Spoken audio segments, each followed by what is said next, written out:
प्रधानमा सुन्नु न, प्रधानमन्त्री घुम्नु गयो भन्दाखेरि 74 करोड बिल आयो होइन, विदेश घुमेर आउँदा पोहोर त्यसको कुनै कुरा भयो? हर्क साम्पाङले शनिबार गाडी चढ्यो के गर्नलाई? श्रमदानमा जानलाई। श्रमदान दिनभरि कसको लागि? देशको लागि गर्यो, गरेन है? अस्ति तपाईँको छैन, म के भन्दा भने धरानदेखि तरारा भने कति टाढो छ? कति टाढो छ? 6 किलोमिटर नाथेमा गएको थिएँ, गाडी चढ्यो भनेर लेखेछ। चढ्छु नि, म किन चढ्दिनँ? स्थानीय सरकार प्रमुख हो यार होइन, दाउ पऱ्यो अर्को किनेर चढ्नुलाई सल्ल अझै झन् साह्रो होइन। 5 करोड बाइक पनि तपाईँले कहाँबाट किन्नु भने स्रोत खोजेको छ सर उहाँले? खानेपानीको खानेपानी व्यवस्थापन बोर्डको अध्यक्ष हो म होइन। खानेपानीको बाइक होइन त्यो पर्सनल कसरी हो त? पर्सनल बाइक त मेरो बिग्रेर खानेपानीबाट चाहिँ हामीले किनेर चढ्यो। किन चढ्यो भन्दाखेरि सुन्नु है, अरू मेयरहरू कहाँ हुन्छ?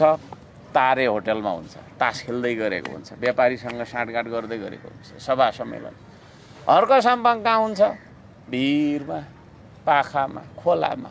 खोलामा कुद्नका लागि खोलामा कुद्ने खालको बाइक चाहिँदैन? खोलामा कुद्ने खालको बाइक हो त्यो है।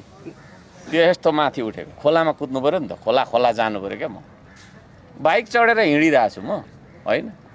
राज्यको तेल बचाइदिएको मैले होइन भनेदेखि म तपाईँको चाहिँ नि त्यो गाडीमा हिँड्ने हो भने मैले त धेरै सुविधा त्यागेको छु। मैले बडीगार्ड लिएको छैन, मलाई भात पकाउने मान्छे पनि मैले पाउँछु क्या चाहेँ भने। स्थानीय सरकार प्रमुख हो, सानो मान्छे होइन।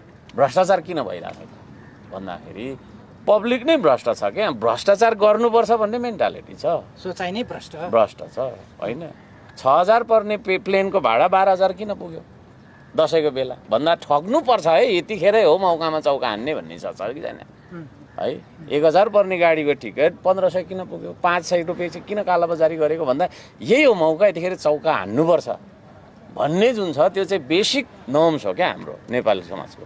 त्यो बेसिक नर्म्सलाई रूपान्तरण नगरिकन भ्रष्टाचारको अन्त्य हुँदैन। किन हुँदैन भन्दाखेरि समाजमा जबसम्म व्याप्त भ्रष्ट मनोवृत्तिलाई चेन्ज गर्दैनौँ नि होइन, एउटा गफ गरेर खाने नेपालीलाई काम गरेर खाने नेपाली जबसम्म हामी बनाउँदैनौँ तबसम्म भ्रष्टाचार भइ नै रहन्छ। हामी जुन छ, हामी देश बनाउने मान्छेहरू हामी एक ठाउँमा आउनै पर्छ, आउँछौँ होइन।